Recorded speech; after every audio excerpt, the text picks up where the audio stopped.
Welcome to Vlogmas Day 22!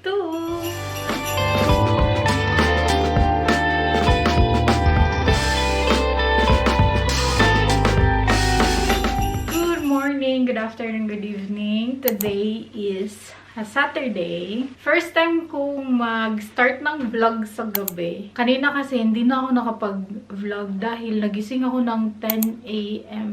something. Malapit nang mag-11, so binilisan ko yung aking paghahanda kasi kanina at 12 p.m. yung buffet namin. As in, tuwang-tuwa ako dahil naubos nila yung hinanda ko sa kanila. Sobrang nagustuhan nila yung aking mga naluto. As in, thank God nagustuhan naman nila. Merong natira na konting chicken adobo at saka konting Bicol Express. Gustong-gusto ng papanini ko ang Bicol Express. Next time, lulutuan ko siya ng Bicol Express na hindi liempo ang gagamitin ko. Yung walang taba ba. Sobrang gustong-gusto din ni Nico ang Bicol Express. Kapatid naman ni Nico, sobrang gusto niya yung pork salpikaw. Yung chop suey ko din pala. Muntik nang naubos. As in, kanina, sobrang saya ko na pabalik-balik sila sa buffet. Sobrang saya ko lang. As in, makita sila na paulit-ulit na tumatayo, kumakain. As in, sobrang saya ng puso ko ba. Tapos, merong part sa akin na natatakot baka maubusan sila. As in, sobrang natatakot ako na baka magkulang ba. At thank God, hindi naman. Naubos din nila yung ube cake. Yun yung bet na bet nila. Yung yema, tinry naman nila lahat. Pero feeling ko hindi nila bet ang yema cake. Sobra yung pagbati nila sa akin, pagpapasalamat nila sa akin, sa amin ni Nico na nag-host kami ng pa-buffet para sa kanila kasi sobrang laking trabaho daw nun. At na-appreciate nila. Sobrang saya ko na na-appreciate naman nila yung aking ginawa. 7 lang pala kami kanina dahil yung anak at saka girlfriend ng isang stepbrother ni Nico hindi nakasama. May lakad sila. So, ayun. Anyway, andito ako ngayon since wala akong nagawa na vlog today. Merong nag-yes sa inyo na mag-collection ako dito sa baba. So, ngayon ko siya gagawin para sa Vlogmas Day 22. I hope ma-enjoy nyo. Huwag kayong ma-expect na madami ako. Gusto ko pang mag-add pero meron akong mga priorities kaya isang tabi muna natin yung ating mga luho. Etong video na to, hindi siya sa pagmamayabang. Proud ako sa mga na-collect ko throughout the years. Ilang years ko din tong na-collect since 2016. Kung hindi nyo type ang mga ganitong video, mag-next video na lang kayo. Overview muna tayo. Ganyan siya. I-include ko na lang din to since konti lang naman to. Meron lang ako ditong mga natirang perfume. Paubos na as in. Ito yung aking Roberto Cavalli. Ito na lang yung tinira ko dahil maganda yung kanyang takip. As in, takip lang to guys. Maganda kasi siyang pang design ba. Ang cute-cute niya dyan. Ito, Tom Ford. Ito, Chanel. Wala na tong laman. Ito is galing sa mama ni Nico. From Naomi Campbell. Hindi ko yan siya ginagamit.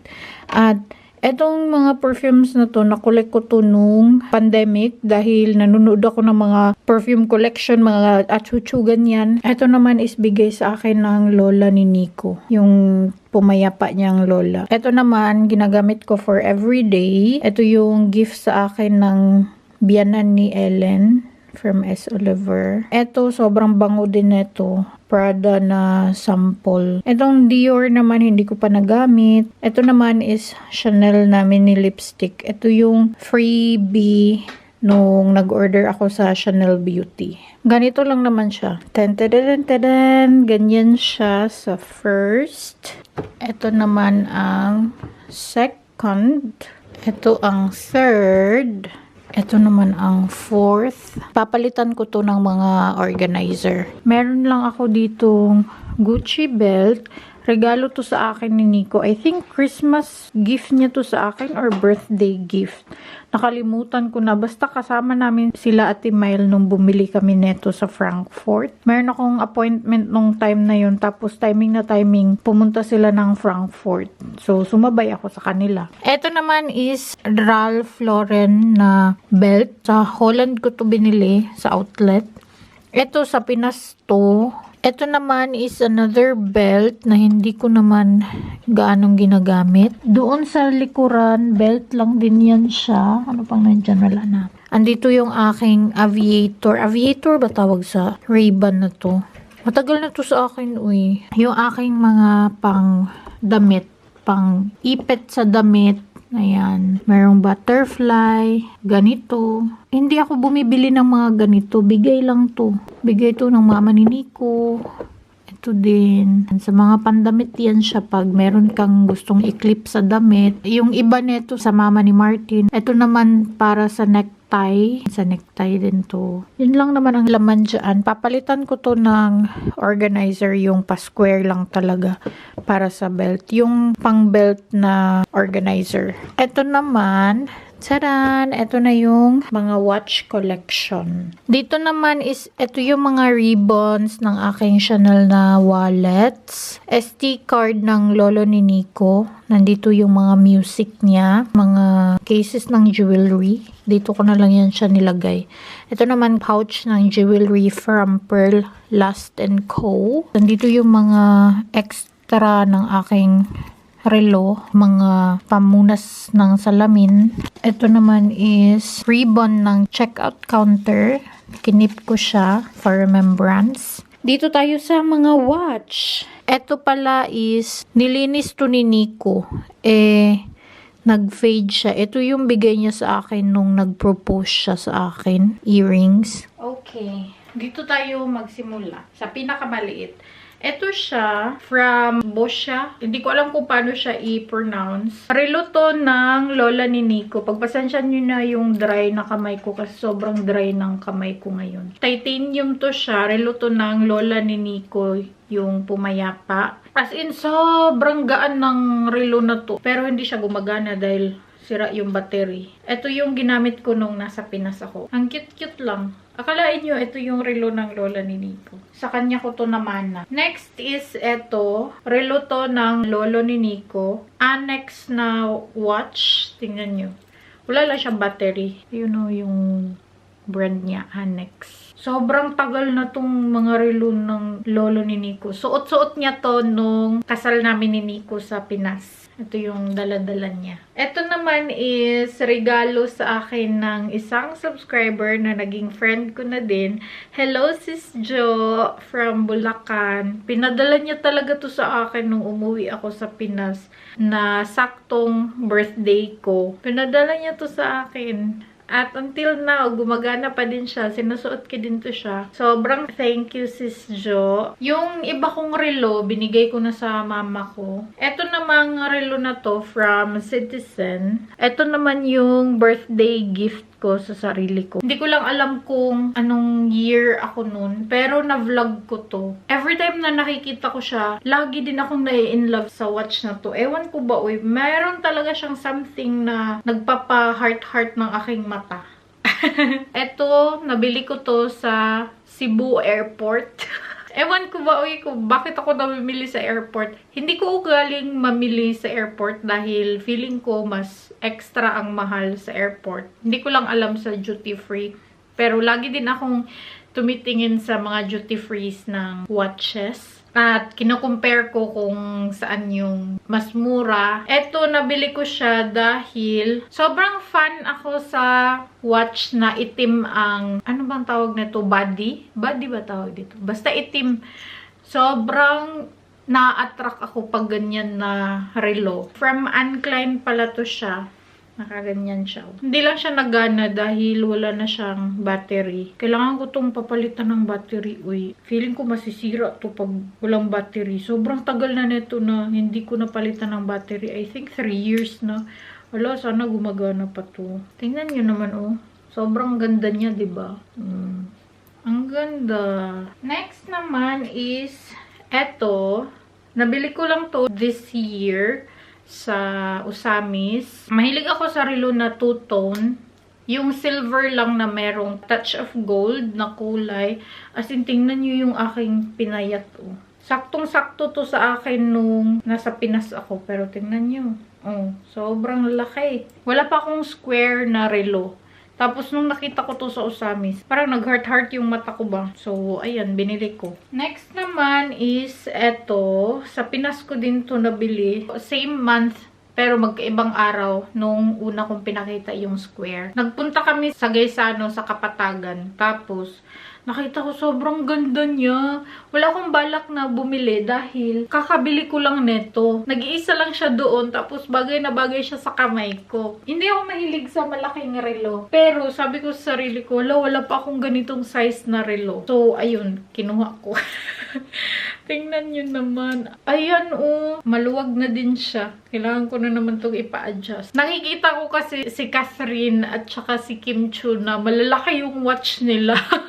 Parang sabi ko, hala, ang cute-cute tingnan pag malaki yung watch sa kamay. Hindi ako nagwa-watch ng sobrang laki sa kamay ko. Ewan ko ba, oy, pero nung lagi kong nakikita si Kim Chu at saka si Catherine na malaki yung watch nila, sabi ko, hala, parang bet ko din magkaroon ng isang malaking watch. So, ayun, binili ko siya. Next naman is eto. Meron akong ganito, as in, una kong ganito, nabili ko siya sa Cebu nung nagkita kami nila RC this year. Tapos, binigay ko sa kapatid ko. Sobrang nagagandahan ako sa kamay niya na merong suot na relo. So, binigay ko yung aking relo. Tapos, nakita ko to, same na same din. Nakita ko to sa Gaisano doon sa amin sa Tubod. So, binili ko. Bet na bet ko din siya na pagka-watch. Kasi nga, black yung body niya. Sobrang na-attract ako pag black ang kanyang body. Last but not the least, etong aking Rado na watch. Minsan ko lang tong ginagamit dahil paborito ko siya na watch. Ceramic to siya na watch at pinamana to sa akin ng namayapang lolo ni Nico. Sabi niya sa akin nung buhay pa siya, sabi niya, etong relo na daw to, ipapamana niya kay Nico. Ayaw tanggapin ni Nico. Ayaw na ayaw niyang tanggapin dahil pang babae siya. Niregalo to ng mga colleagues ng lolo ni Nico nung panahon pa niya. As in, sobrang tagal na nito. Mga 20 years na tong watch na to. Nung pina-adjust namin to, pinadala pa to sa Switzerland. Dahil nga, ceramic yung kanyang wristlet. At wala silang gamit for this. Nagtagal pa to sa Switzerland ng 3 weeks. Saka siya nabalik sa akin. So, next naman is dito, meron ako ditong pendant. Kita nyo, meron siyang itim sa loob dahil fossil yan siya. Hindi ko alam kung anong insect. Nakalimutan ko kung ano yung insect neto. Ito is sa pumanaw na lola ni Nico. Ito yung necklace niya. Pero, since hindi naman ako gumagamit ng ganito kalaking bling-bling or gem or anong tawag neto, hindi ko siya ginagamit. So, ang ginawa ko, etong pendant na to, bigay to sa akin ng biyanan ko. Ganyan siya. Mahaba kasi yung necklace niya. So, feeling ko bagay na bagay siya dito sa medallion na to. Next naman is, eto. Tadan! Pearl necklace from Pearl Lust & Co. Thank you so much, ma'am. Nakuha ko to dun sa loot bag during Philippine Food and Culture. Hindi ko to ginagamit kasi feeling ko hindi siya bagay sa akin. Bagay lang siya pag nasa beach.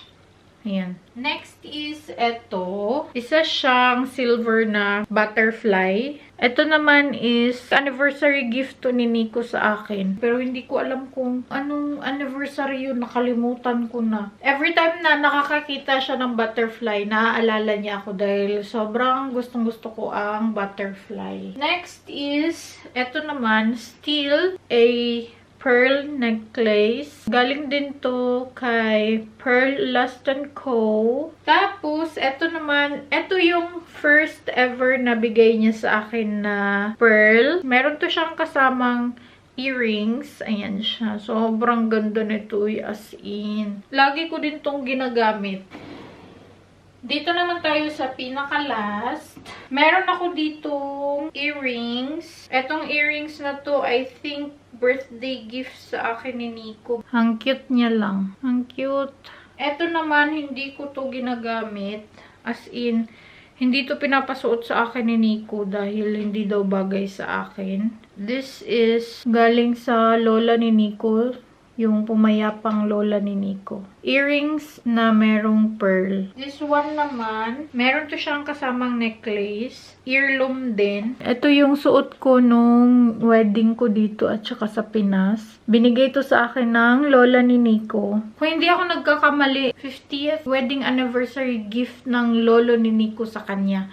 Tapos, sabi niya, since ikakasal na daw kami ni Nico, sa akin niya daw ipapamana ito. Ito yung studs na ginagamit pag nagpa-piercing ka. Nagpa-piercing ako dati, pero hinayaan kong mag-close ulit siya. Nanonood ako ng mga videos kung paano maging simple but elegant. Tapos, nakalagay doon na one piercing is sophisticated. Tapos, hindi daw siya elegant tingnan pag marami kang piercings. So, hinayaan ko na magsara yung isa. Tapos, sabi doon, always remember na simplicity is beauty. So, ayun. Hinayaan kong mag-close ang piercing ko.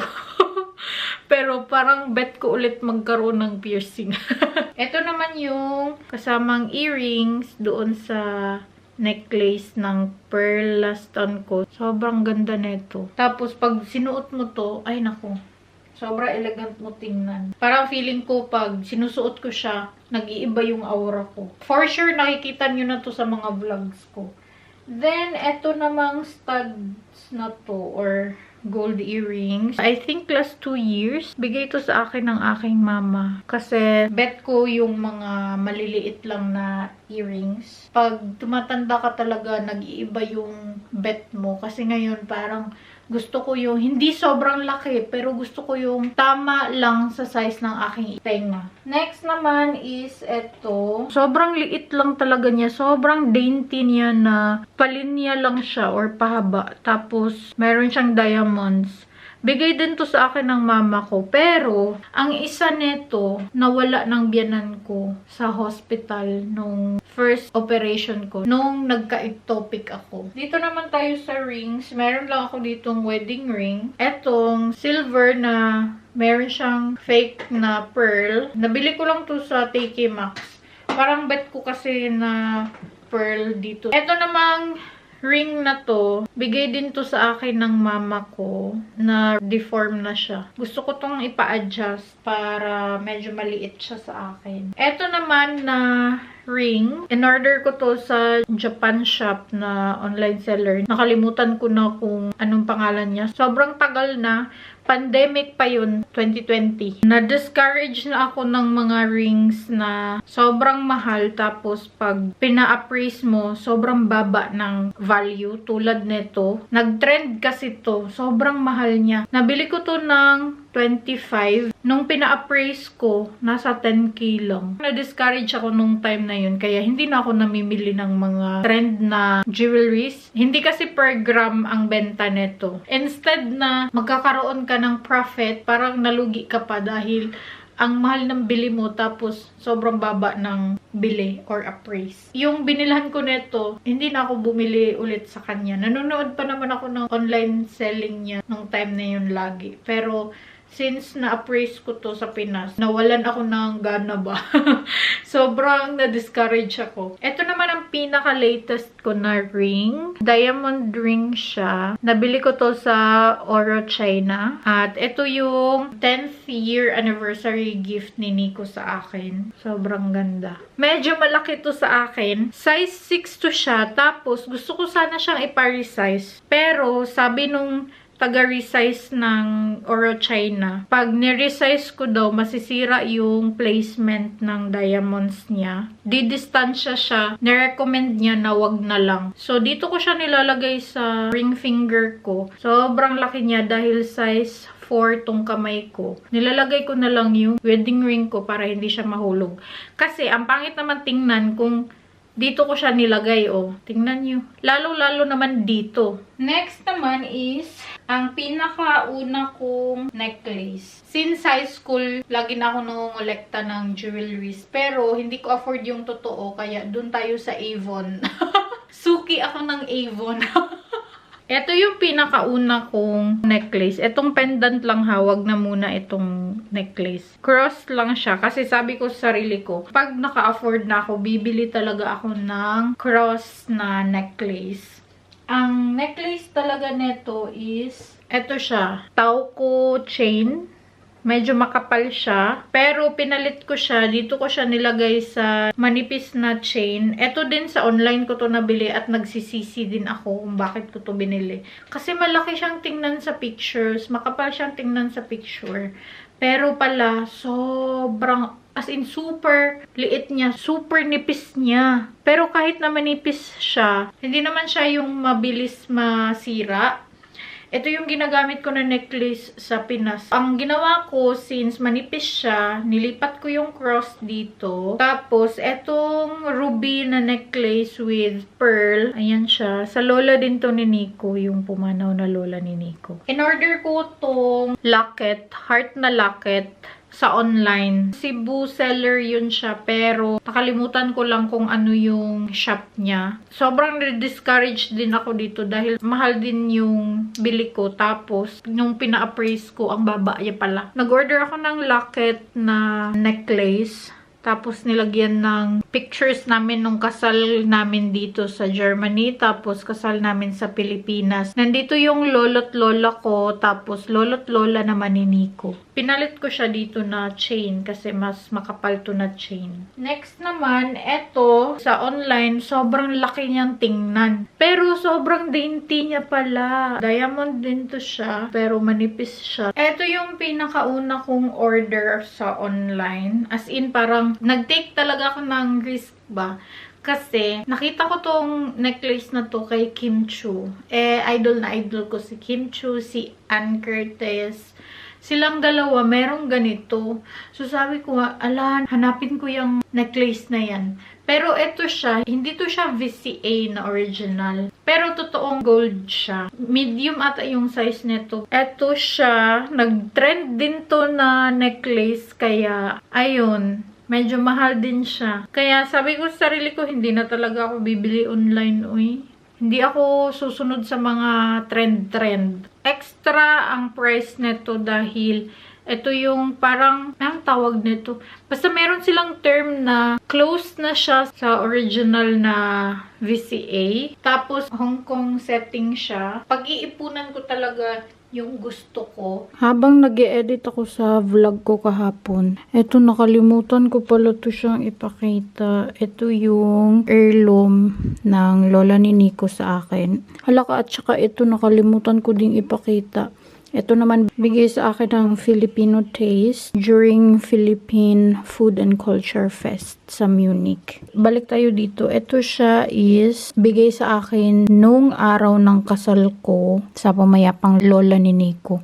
Ito yung kasama netong earrings na to na 50th wedding anniversary gift ng husband niya sa kanya. Suot ko yan nung kasal ko. Ito silang dalawa. So, that's it.